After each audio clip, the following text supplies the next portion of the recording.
la Red Científica Iberoamericana, RedCibe, efectuaremos una entrevista científica a la doctora María Fátima de Sousa y su equipo de investigadores sobre el tema comparación de estudios sobre la promoción de la salud y las estrategias de medicina familiar en Brasil y otras naciones. La Red Científica Iberoamericana integra el programa Actualización Científica sin Exclusiones de la Fundación SIC para la promoción de la ciencia y la cultura. La doctora Fátima de Sousa es coordinadora del Núcleo de Estudios de Salud Pública de la Universidad de Brasilia. Acompañan a la doctora en su investigación Ana Valeria Machado Mendoza, Dais González Rocha, Edgar Merchan Jamán y la doctora Yamira Gómez. Realizarán la entrevista el doctor Neri Fures, director de la Región Sanitaria número 11 del Ministerio de Salud de la Provincia de Buenos Aires y director de la revista Epidemiología y Salud. El doctor Leonardo Gilardi, coordinador científico de SIC.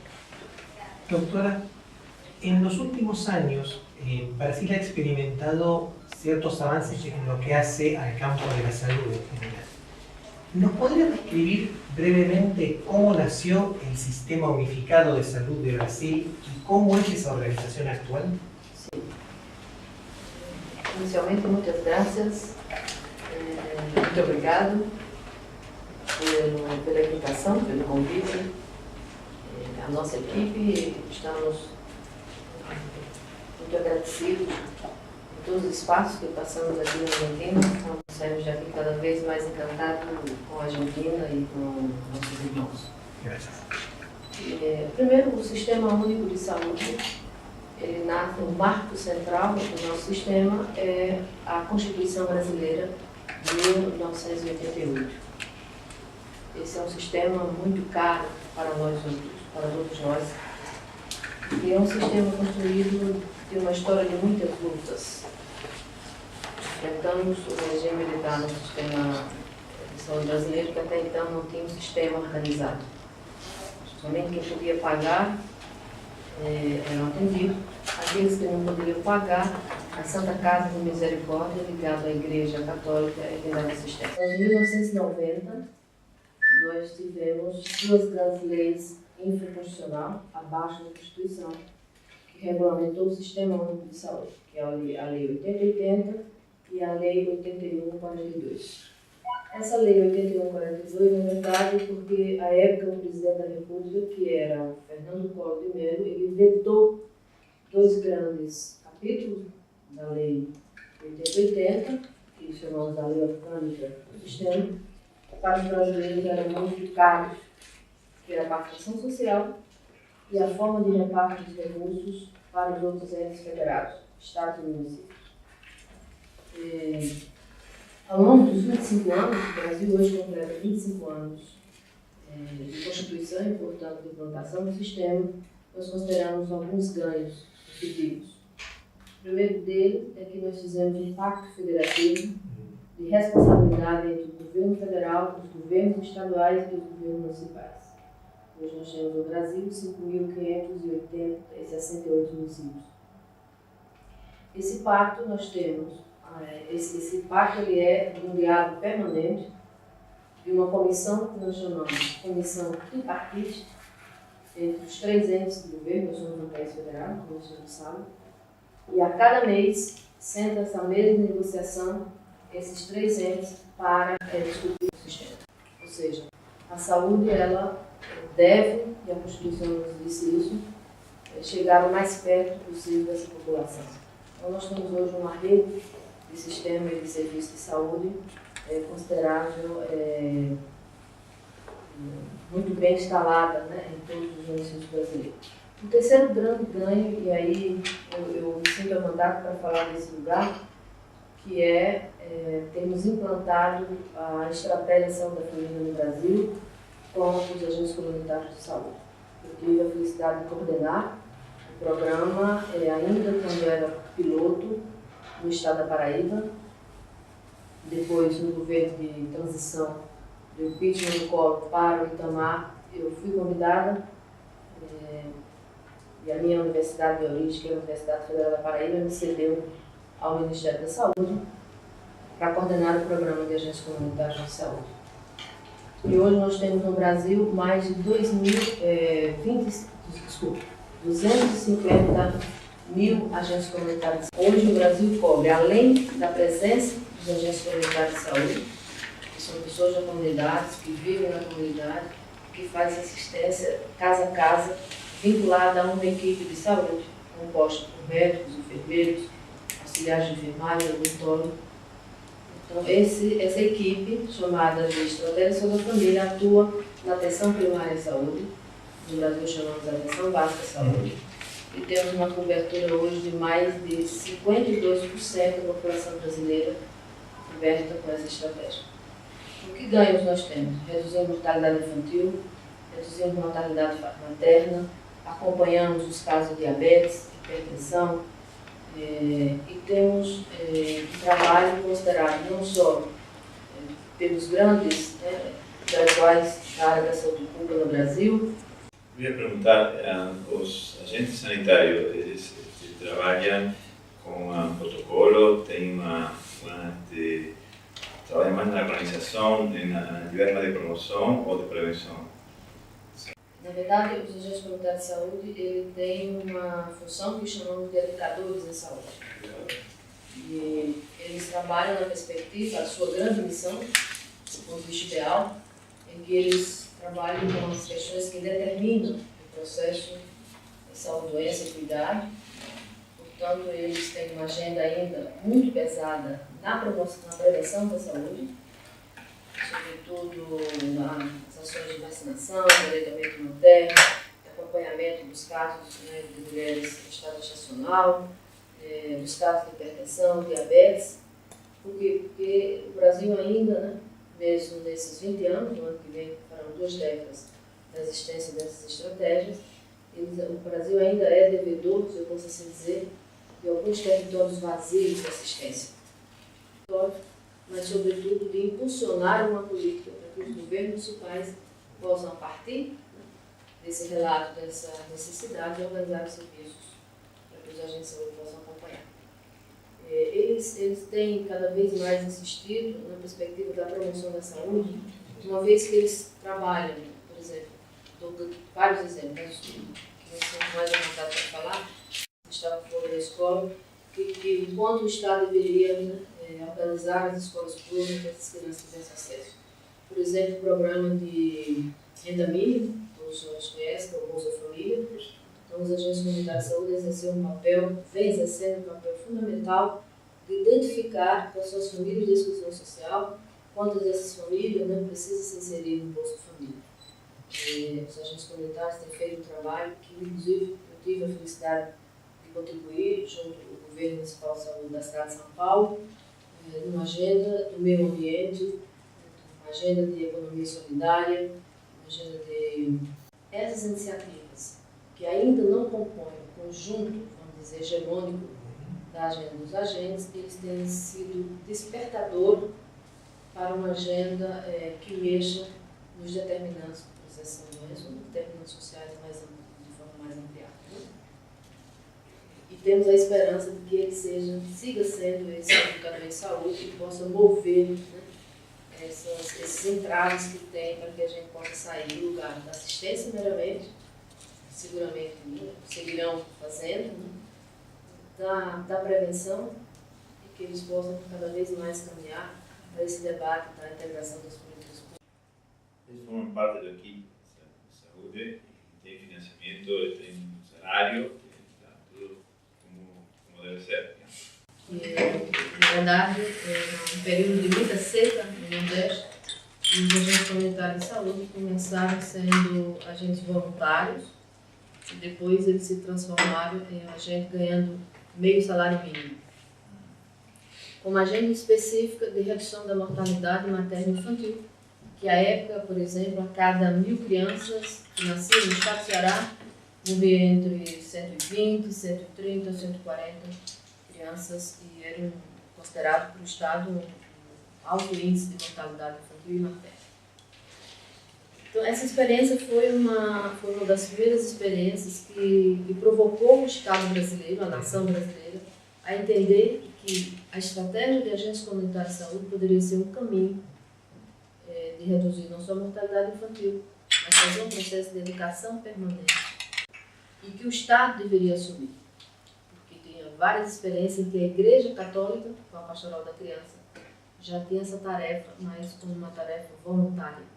E como tal, ele se envolvia em ações pontuais do sistema, por exemplo, campanha de vacina, campanha Semana da Saúde, etc., mas não de uma ação contínua, no rotineiro. E foi o meu estado, o estado da Paraíba, o piloto, o primeiro estado que experimentou o programa sob o ponto de vista oficial.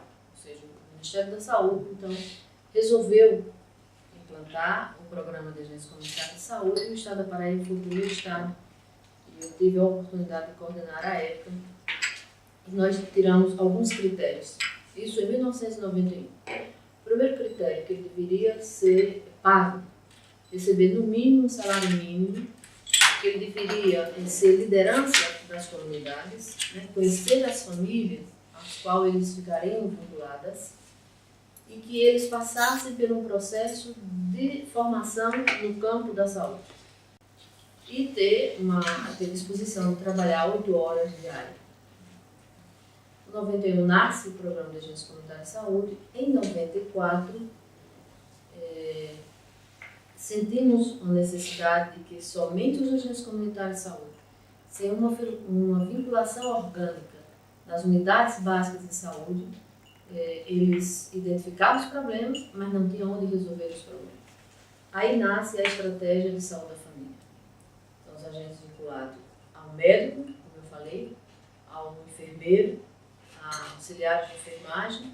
Mais tarde, em 2001, a corporação dos odontólogos fizeram uma luta insistente, persistente, e se incorporaram às equipes que até então chamavam de equipes nucleares, que eram esses profissionais sem o odontólogo a partir de 2000, 2001, com a presença do odontólogo. Então, esse programa vem, o ano que vem, completa 20 anos, 2 décadas, em março do ano que vem, e hoje ele tem, além da equipe nucleada, começando pelos agentes comunitários de saúde nas comunidades, esses vinculados à rede básica de saúde, tem uma rede intermediária, que chamamos da média complexidade, a presença de um núcleo de apoio à estratégia de saúde da família. Que aí nós temos odontólogo, psicólogo, assistentes sociais e as 4 clínicas básicas, médicos com ginecologia, obstetrícia, clínica, etc. Porque os médicos que ficam na equipe nuclear são os médicos de saúde da família, ou seja, são médicos gerais e comunitários. Creo que un dato interesante que surge es, Brasil es un país muy vasto, muy rico culturalmente, geográficamente muy numeroso, y seguramente la implementación de este tipo de políticas debe encontrarse con numerosas dificultades regionales por las grandes discrepancias que surgen. ¿Cuáles son las principales dificultades que ustedes se han encontrado, sobre todo a la hora de quizás luchar contra ciertos intereses corporativos que podrían haberse opuesto a la implementación de este tipo de programas? Quando nós começamos com os agentes comunitários de saúde em 91, a primeira dificuldade era quem fazia a formação desses agentes comunitários de saúde em serviço. E teve várias brigas, vamos dizer assim, entre os enfermeiros, entre os enfermeiros, médicos e os odontólogos, enfim. E a enfermagem brasileira é muito bem organizada no sentido da saúde pública. A história da enfermagem brasileira ela nasce já na saúde pública com a Escola Ana Nery no Rio de Janeiro. Então, ele foi o profissional mais próximo dos agentes comunitários de saúde para fazer sua formação. Com a ampliação da equipe dos médicos e enfermeiros, o grande problema que nós enfrentamos no Brasil, exatamente no ano de sua implantação, que foi em 94, eu estou falando da estratégia da família, foi não ter médicos preparados para trabalhar na lógica de uma saúde comunitária, vinculado a um território. Porque hoje os médicos de saúde da família, ele fica vinculado a uma base territorial, onde ele cuida, em média, de 3.000 pessoas, né, vinculadas a cada equipe. Então, nós temos no mercado e com formação próxima, os enfermeiros, mas não tínhamos os médicos. E esse problema, ele permanece até hoje. Tanto é que no Brasil, recentemente, há uns mês e pouco, o grande debate que está posto hoje no Brasil é um programa que o governo recém lançou, chamado Mais Médicos, né? Em que ele imagina que é possível trazer outros médicos, os argentinos, né, os cubanos, os espanhóis e os portugueses. ¿El problema de la universidad es que tem límite para la formación de médico o un problema de que los médicos no están preparados para esa estrategia de saúde comunitária? As duas coisas. Mas o que foi mais evidenciado à época da implantação do saúde da família foi a não existência de médico preparado para essa lógica. Por quê? Porque a formação dos profissionais como um todo no Brasil, eles foram preparados para a lógica em que o mercado até então operava, né? Então vinculado nas doenças, né? Com base, né, nos equipamentos hospitalares, né? Nessa relação de apoio diagnóstico, né? Então todo esse imaginário, inclusive, que a população tem de como se estabelece essa relação dele com o seu processo de saúde e sua doença, né? E nós precisamos, como saúde da família, para além da organização de uma rede de atenção, nós provocarmos uma nova forma de fazer a formação dos trabalhadores da saúde, em que o médico fosse médico generalista, e comunitário, enfermeiro, os agentes comunitários, enfim. Então esse foi um dos grandes desafios. Um segundo desafio, que está certamente vinculado à formação, é que principalmente o médico, eles não queriam residir nas áreas que nós colocamos como áreas de prioridades para a implantação dessas equipes. Então nós estávamos falando de áreas das grandes periferias das cidades, por exemplo, em São Paulo, Rio de Janeiro, Belo Horizonte, mas também estávamos falando de áreas absolutamente desassistidas, do interior do Nordeste, da zona rural do Nordeste, né? das pequenas e médias cidades, das pequenas cidades que não existia absolutamente nada da área da saúde, em que essas pessoas deveriam ir para cidades mais próximas para serem atendidas.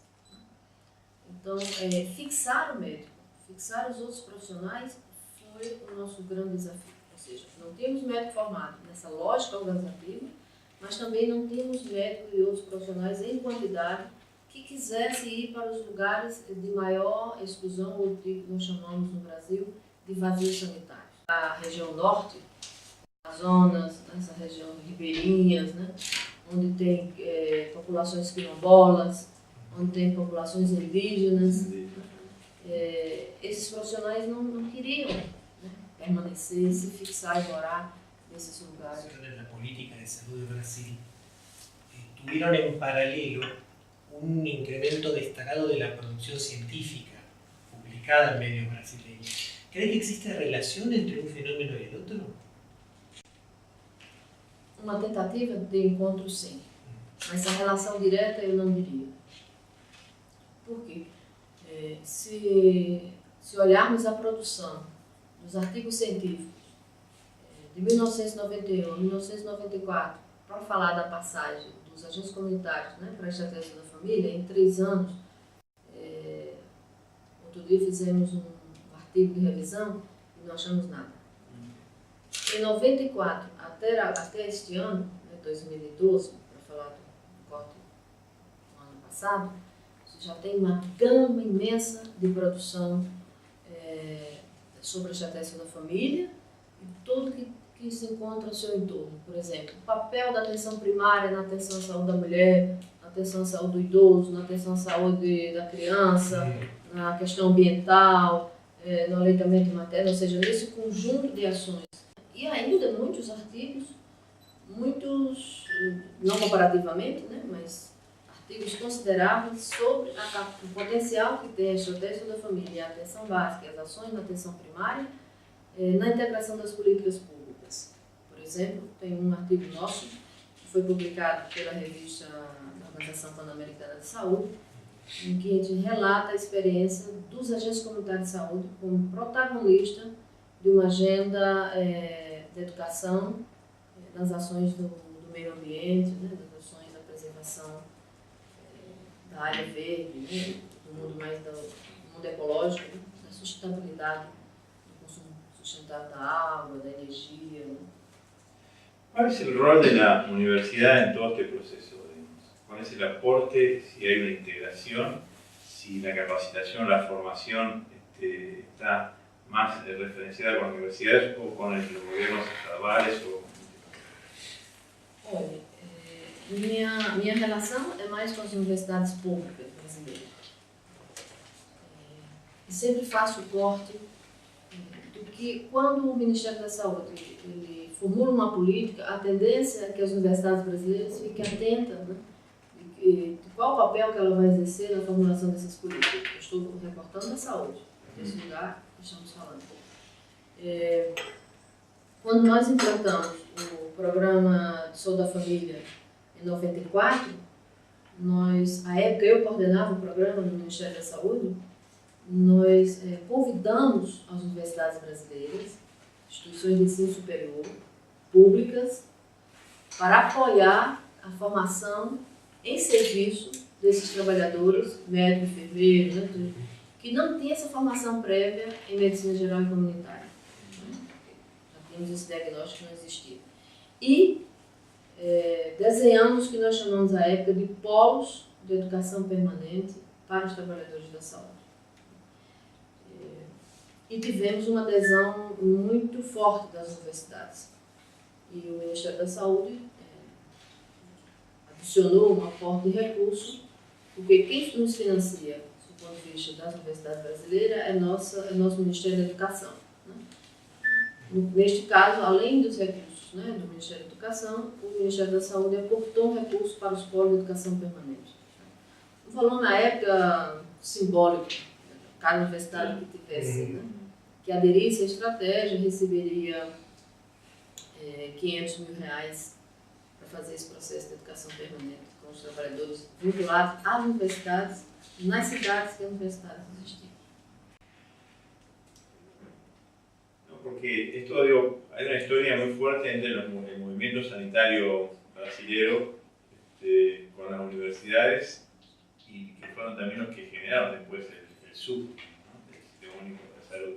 Entonces esto, me imaginé que había un vínculo fuerte en esto por la militancia y por el compromiso que había por ese modelo sanitario, ¿no? Esto un poco es así.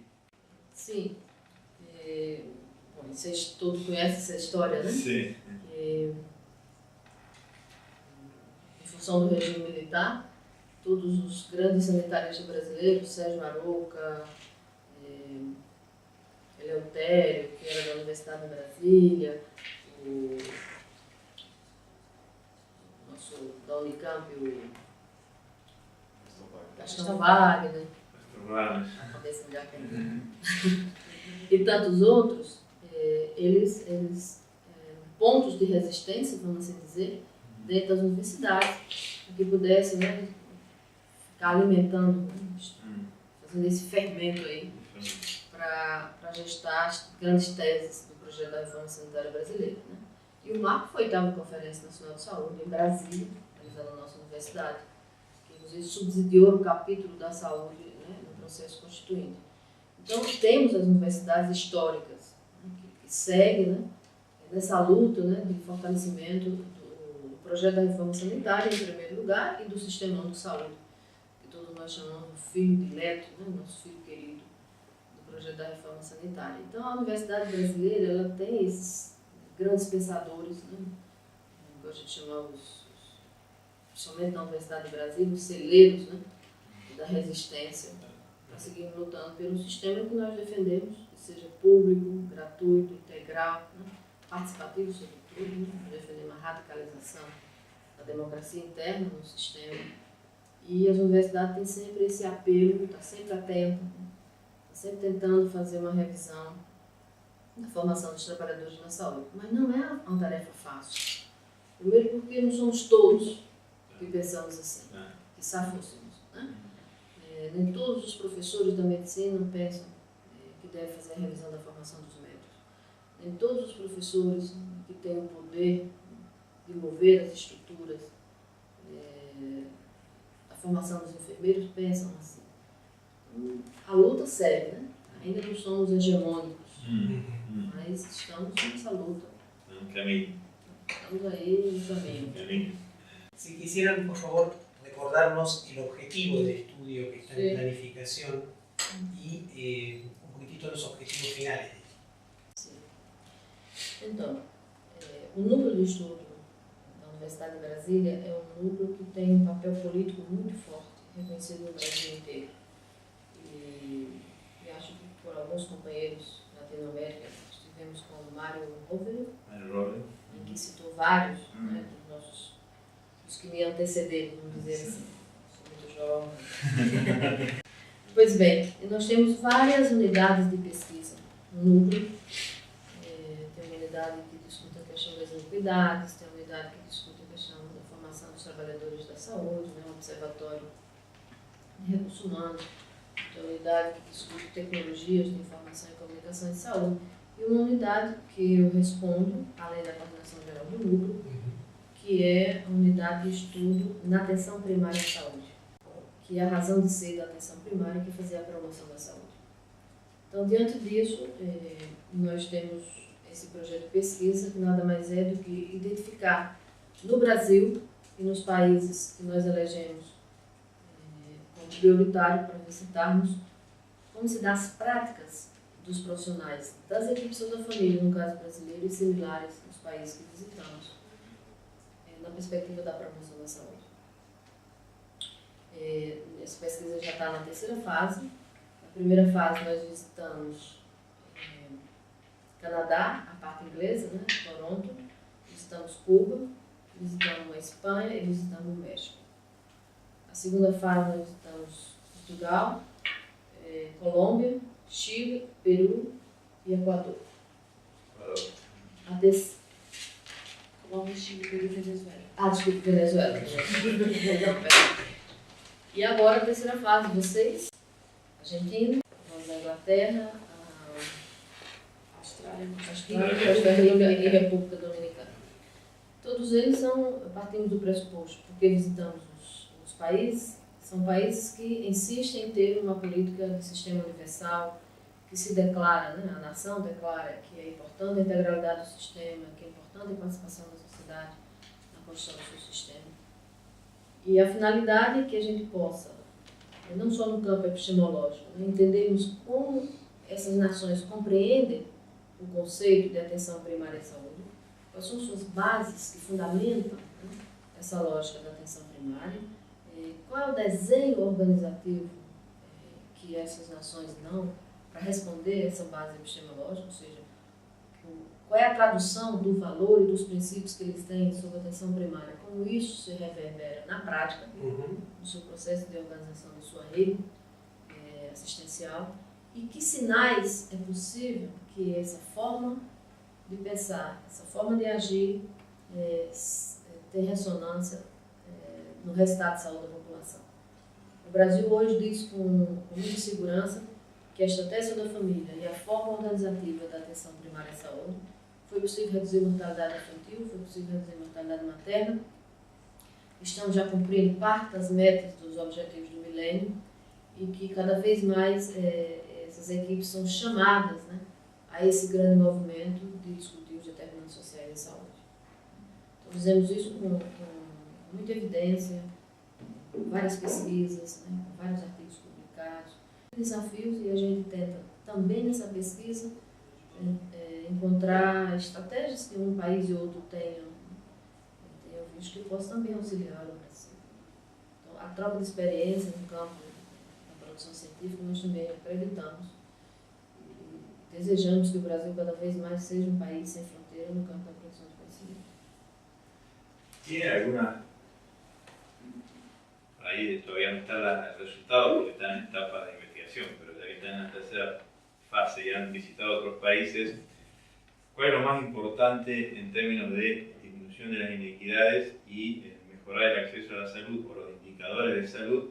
¿Tiene más que ver con una organización del sistema o con otros determinantes que tienen que ver con la salud? É muito cedo para falar com tanta veemência, Mas tem alguns sinais que dá para entender qual é a tendência. Primeiro, assim, todos dizem o que é atenção primária à saúde e todos falam do marco referencial da Alma Ata. Então, eles, sob o ponto de vista de que assim, nosso país segue perseguindo, né, os compromissos que foram declarados pelaquela carta. E entendemos a atenção primária não como uma atenção seletiva, não como assistência de pobre para pobre, entendemos como um mecanismo de estruturação de redes de atenção, mas no mundo real há uma lacuna muito grande entre a intenção, né, do que é dito e do que é feito, e a prática. Pois bem, isso a pesquisa já tem sinalizado enormemente. No que se refere ao conceito da própria promoção da saúde, a pesquisa também tem revelado em que todos compreendem muito bem que a promoção da saúde não é necessariamente prevenção, diz claro, explicita, né? Mas a forma de organização do serviço ela é reveladora de que há uma confusão epistemológica entre o conceito de promoção e o conceito de prevenção. Né? E a base que sustenta a organização do sistema é a base de prevenção. Todos os países têm, de um modo ou de outro, não como o Brasil, obviamente, e o projeto não tem ideia de fazer essa comparação do estrito senso, né?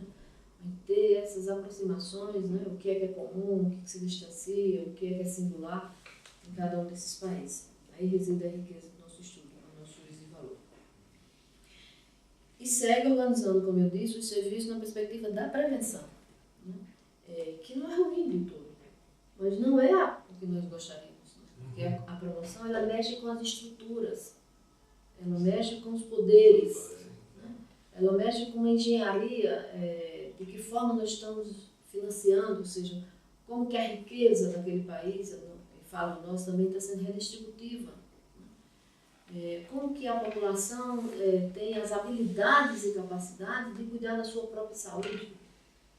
Quando a gente visita um ou outro centro de saúde, conversa um pouco com a população, a gente vê ainda o imaginário coletivo calcado ainda na perspectiva da doença, calcado na perspectiva da medicalização e da relação que estabelece entre o trabalhador da saúde, no caso o médico, e eles, a população, muito no alto processo de medicalização. E tem um risco que nós precisamos ver mais outros países para afirmar com mais segurança, é que é um risco, no caso brasileiro, em especial, muito grande, que nesse movimento de implantação do saúde da família, das estratégias há 20 anos, nós temos aí, ao mesmo tempo, uma coisa que consideramos positiva, importante, que é a ascensão de uma classe média com o Bolsa Família, que tem relação estrita, né, com a programação da família, e vários estudos já evidenciaram isso, mas essa classe média, ela segue com o imaginário coletivo de que o plano de saúde é mais importante. Isso é um sinal de um bem de riqueza, né? Porque está no escopo do capitalismo, né? Do consumo. Diz que é, entre aspas, rico ou médio, né? Quem tem carro, fogão, geladeira e plano de saúde. Então, assim, o Brasil hoje ele corre um risco muito grande. Quase um Canadá inteiro, 30 milhões de pessoas, né, ascenderam a um patamar em que a gente ainda não sabe se podemos chamar-se a classe média ou não, sociólogos, antropólogos. Por exemplo, a própria Marlene Chauí, que é um grande quadro nosso hoje, que discute essa ascensão de classes no Brasil, ainda não quer chamar de classe, né? Ela prefere dizer que é um grupo, né, em ascensão e com o consumo, sem uma consciência coletiva de o que precisa ser consumido, né? E no campo da saúde tem esse desejo de que o plano é melhor do que o sistema público, né?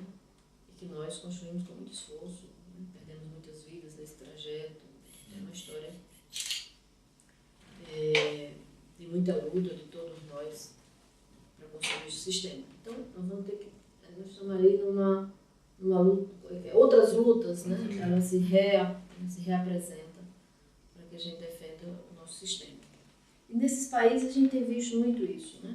Um país que era declaradamente que tem um sistema universal e as políticas externas ou mesmo internas imprimem outro movimento, né, de diminuição dessa conquista, desse bem, e a população não tem essa consciência ainda que desejamos, né? Para que elas mesmas possam dizer qual é o melhor, o que ela acha que precisa ser consumido de forma consciente. Hay una incorporación de la participación social, comunitaria, en todos los procesos, eso sea en Brasil y en otros países. O sea, hay una participación activa en el tema de salud de la población, eso se ha visto en esos lugares. ¿O es un tema que salud lo deja para el sistema, digamos? Não. No Brasil nós temos uma história de participação social muito forte. Tanto é que na própria Constituição nós temos um dos valores dos 5 capítulos que compõem a Constituição brasileira é a participação da comunidade na condução do sistema. A mera participação da comunidade, nós estamos falando na condução do sistema. O sujeito vai dizer quais são suas necessidades, né, como planificar essa coisa, para onde o recurso vai. Temos várias experiências no Brasil fora. O Brasil é um país continental, muito grande, como o senhor mesmo falou, com muitas diferenças. Se eu entro no Nordeste brasileiro, somos todos nordestinos. Cada um de nós aqui, em nosso estado, você sabe muito bem isso, nós temos uma cultura diferenciada, né? Por isso, muito nós chamamos de um patrimônio nacional, uma coisa que nós prezamos muito. E seguimos investindo no capítulo, que nos é mais caro ainda, que é a participação da sociedade. Tanto é que hoje no Brasil, em cada município brasileiro, nós temos um Conselho Municipal de Saúde. O que é ruim, ao meu juízo de valor? É que ainda não tem essa consciência sanitária de todos os membros do Conselho Municipal de Saúde, que sabe que tivessem. Mas penso que é um grande exercício ter, sob o ponto de vista da lei, a exigência de ter um Conselho Nacional de Saúde. Eu faço parte como representante da Abrasco, né, Associação Brasileira de Saúde Coletiva. Atualmente sou vice-presidente e estou no Conselho como representante da Abrasco. Tem não só a Abrasco, tem o SEBS, que é o nosso Centro Brasileiro de Estudo em Saúde Pública, que tem uma representação, tem a representação dos médicos, da sociedade civil, tem a representação dos trabalhadores, dos gestores. Então, nós temos um conselho imenso nacional que todo mês estamos reunindo para discutir o destino da saúde. Nós temos em todas as unidades federadas, em todos os estados, um Conselho Estadual de Saúde. Em todos os municípios, os Conselhos Municipais de Saúde. Achamos pouco. Por exemplo, quando estivemos na gestão na Secretaria Municipal de Saúde da cidade de São Paulo, que são 11 milhões de habitantes, a época a prefeita era Marta Suplicy, do Partido dos Trabalhadores, eu e Eduardo Jorge assumimos a gestão da Secretaria Municipal. E à época nós criamos, dividimos a cidade de São Paulo em distritos. Para cada distrito tem o seu conselho distrital e para cada unidade de saúde nós temos um conselho local de saúde. É um grande exercício da democracia. É isso que os senhores me perguntam.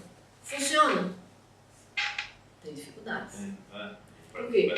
Porque a relação de participação ainda no imaginário da população é de uma relação de ganho.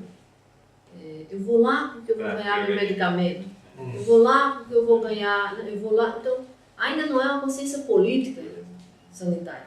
Por isso que hoje está posto no Brasil, nossa universidade, a Abrasco, o SEBS, né?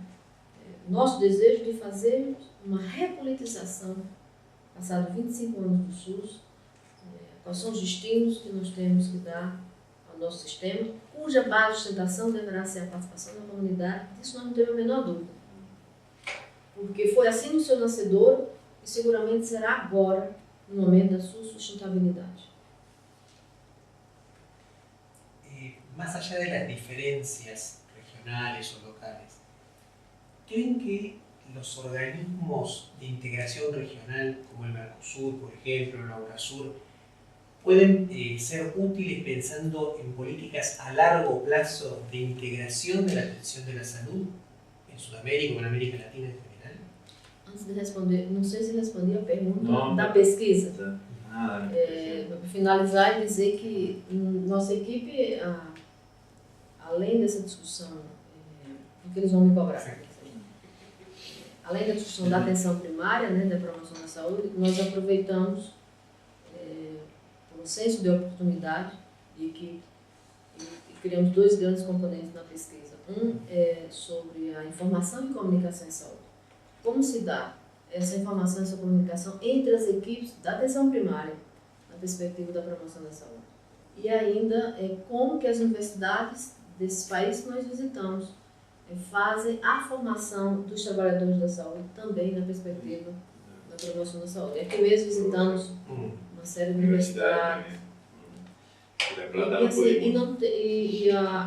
E o ganho que esperamos é seguir fazendo esse debate na academia e seguirmos produzindo artigos científicos e desejamos, isso é uma ambição, porque os senhores sabem que o governo pode adotar ou não o que estamos a dizer, mas acreditamos ainda e insistimos nessa tese de que as universidades é um lugar em que temos mais independência, que os meios de comunicação científica ainda são meios respeitados pela sociedade brasileira, pelo Estado brasileiro, né, pelos governos no Brasil, e que por isso achamos que, sem arrogância, podemos, se não pautar o governo, mas dar pistas que o governo possa entender, na Argentina está sendo feito assim, em todo lugar está sendo feito assim, etc.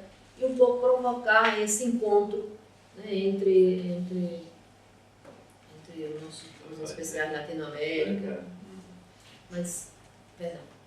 No, el tema era si esto, la pregunta que decía, si ven que hay una integración hacia un sistema único que, en todos estos países, ¿no?, de la región. Si hay una tendencia después de lo que fue los modelos de los 90, como una salud parcializada, focalizada, que tiene que ver con esta respuesta a lo que decía, la necesidad del consumo. Si hoy hay una tendencia también lo global, en todo el UNASUR, por Latinoamérica, de ir hacia un sistema único de salud. Bom, existem muitos encontros dos ministros, né, de todos os países, né. Não sei se eu posso, eu tenho a obrigação de ser otimista. E não, no que eu vou dizer, não me queiram arrogante, mas eu penso que se o Brasil, um país na dimensão que somos nós, né, com a diferença que somos, um país federativo, né, com a convivência entre governos de partidos diferentes, com esses intervalos muito pequenos de eleição, por exemplo, a gente tem a cada 2 anos troca, né, tem sempre uma eleição no Brasil, 2 anos em que fizemos os prefeitos, já temos que fazer uma eleição para a presidência da República, governadores de Estado e para a Câmara, né, Senado e Câmara Federal, né, para o Congresso, Senado e Câmara. Então, se temos tudo isso, se não como impedimento, o Brasil ainda conseguiu avançar como avançamos no sistema de saúde, olha como é importante a grandeza da nossa experiência. Eu falo com paixão mesmo, porque saímos de um sistema nos anos 80, que era apenas a Igreja Católica que cuidava, né, dos miseráveis, vamos assim chamar, né? E tínhamos somente quem podia pagar e era vinculado ao mercado de trabalho, que poderia ter assistência, e você tinha aí no meio pessoas que ninguém cuidava, porque o Ministério da Saúde da época cuidava apenas dos ambientes, ou seja, de cuidar dos portos, aeroportos, não circulava a mercadoria, ou seja, não circulava a moeda do mundo do capital, né? E passamos por um sistema que naquela época nós falávamos de 30 mil habitantes, hoje nós estamos falando de quase 200 milhões de pessoas. É muita coisa. E 200 milhões de pessoas, onde se o governo municipal disser que não quer fazer, não faz. Porque nós somos um país que não tem hierarquia entre os poderes, né? Nesse sentido, né?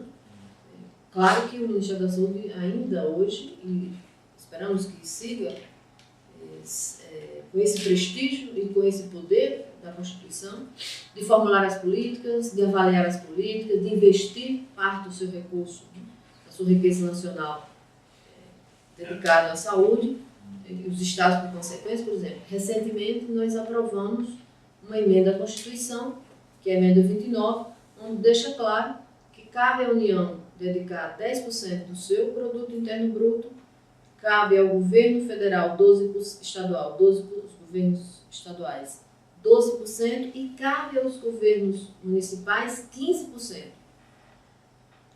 O governo municipal já ultrapassa, se você pega a história do município de São Paulo, Rio de Janeiro e Belo Horizonte, vamos falar das 3 grandes capitais brasileiras, ele já investe em torno de 19%, 20%, 21%, alguns chegam até 30% de investimento de todo o seu tributo, investimento na saúde, nos municípios. Os estados, um ou outro, não tem posto os seus 12%. O governo federal, a presidente vetou a vinculação dos 10%.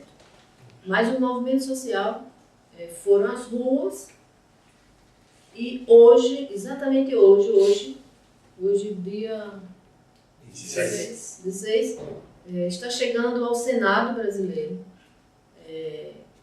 um conjunto de assinaturas, mais de 1.400.000 e poucos assinaturas, arrecadando no Brasil inteiro, pedindo que o recurso seja vinculado à saúde, os 10% do que é produzido em todo o Brasil, ou seja, 10% do PIB, da Receita Bruta da União. E temos esperança no movimento sanitário brasileiro que nós vamos conquistar. Conquistamos ontem a vinculação de 25% do recurso do petróleo destinado à educação, à saúde e o resto dedicado, vinculado à educação.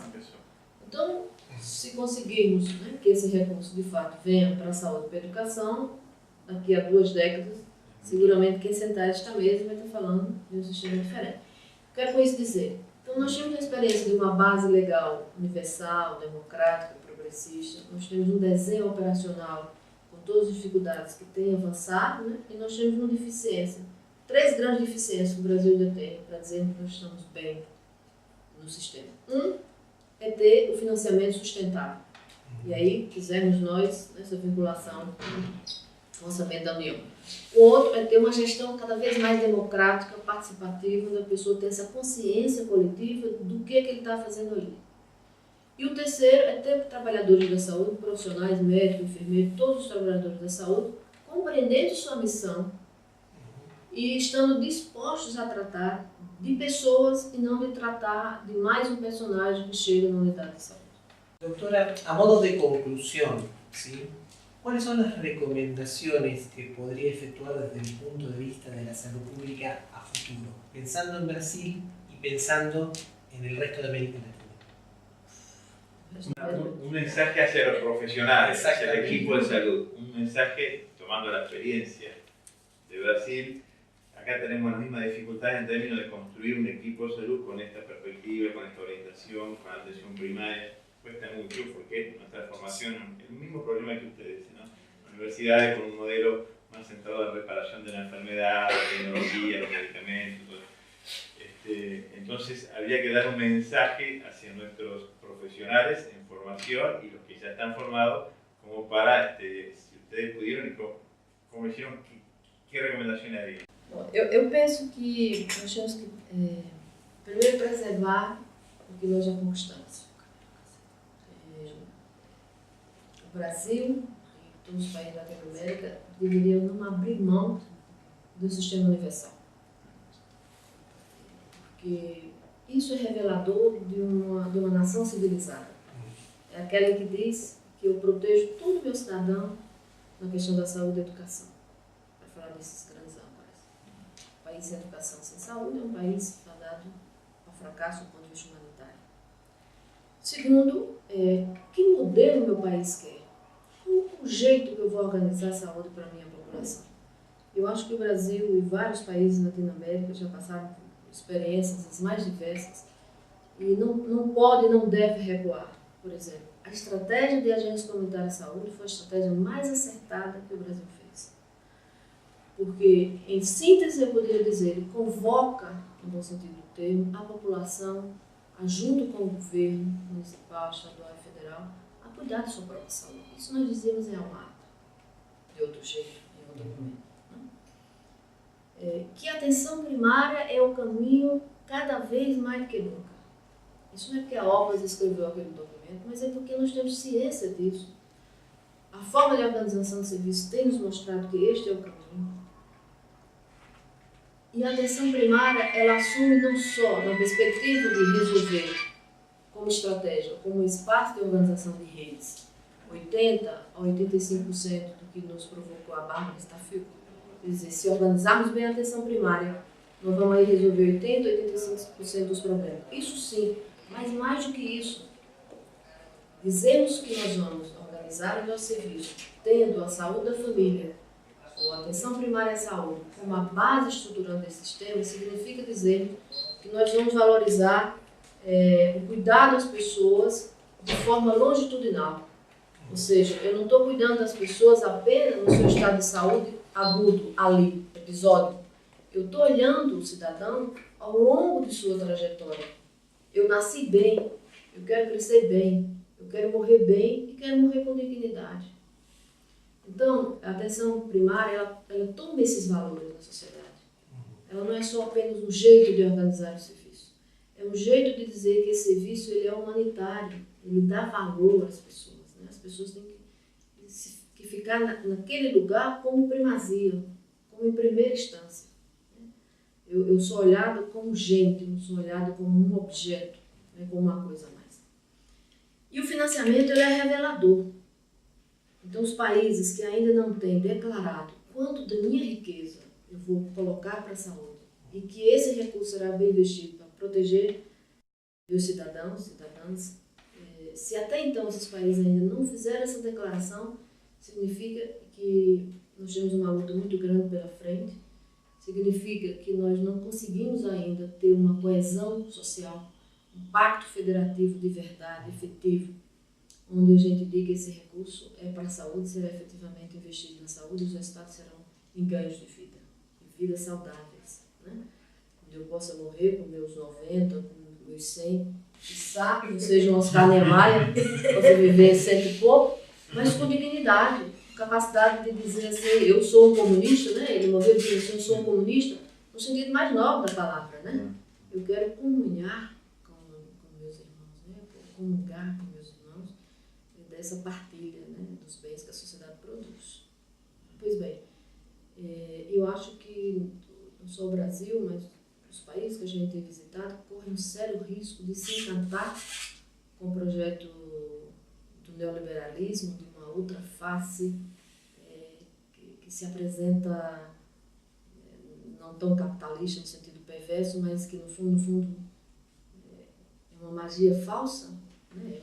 Um falso dilema. Se apresenta de um jeito que na verdade é uma privatização silenciosa, né? Diz que quer organizar o serviço em nome de uma maior efetividade, em nome de um resultado mais rápido, e que a gente sabe que é uma privatização, tanto por dentro como por fora, de um sistema e que a gente tem que estar muito atento a isso. No caso do Brasil, cada vez mais os planos de saúde privados que eu digo pessoa física e empresas, né, eles crescem nesse bolo e nós temos que estar muito atento para que o governo não possa subsidiar esses planos, porque senão eles serão financiadores em última instância desses planos. Né? Então, se vai investir lá, invista cá no setor público. Né? ¿Cómo podríamos dar un cierre, una conclusión, pensando un poquito en estos cambios que han surgido para beneficio de la salud en el Brasil, sobre todo planteándolo para los profesionales? ¿Qué mensaje final daríamos a nuestros profesionales de la salud? Primeiro, eu vou usar umas palavras de uma professora da Universidade de São Paulo, da USP, que morreu precocemente, a Cecília Donângeles, que tem um livro fantástico, que segue atualíssimo, se chama Saúde e Sociedade, onde ela nos ensinou que nenhuma reforma no sistema de saúde será feita sem a população. Então, eu encerro meu diálogo aqui dizendo que podemos ter o melhor sistema de saúde do mundo se não pensarmos em colocar as pessoas em primeiro lugar, se não pensarmos em ser profissionais não da saúde, mas os profissionais da vida, profissionais em que a gente cuide das pessoas de forma não só humanitária, mas das pessoas com valor, respeitando a sua singularidade, respeitando a sua cultura, respeitando de onde essas pessoas vivem, trabalham, moram, sonham, desejam construir sua vida. Se nós não fizermos esse acordo, vamos dizer assim, ou esse encontro, mais do que acordo, esse encontro entre os trabalhadores da saúde e as pessoas a qual estamos servindo, cuidando, nosso caminho, nosso trabalho fica pela metade. Insisto em que devemos, não só os brasileiros, mas os nossos irmãos Latino-América, unidos, defendendo um sistema de saúde público, universal, integral, para todos, sem qualquer grau de discriminação e de forma radicalmente democrática. Porque só assim nós podemos dizer que temos uma nação civilizada, onde cada cidadão, como nos ensinou Paulo Freire, tem a ciência e consciência dele ser o condutor de sua própria vida. Então é desse lugar que eu trabalho com meus alunos, com meus colegas de pesquisa, porque eu acho que a ciência só toma sentido quando for para ajudar a diminuir a desigualdade na sociedade e aproximar cada vez mais esses cidadãos do seu lugar de cidadania, no sentido mais pleno da palavra. Muito obrigado.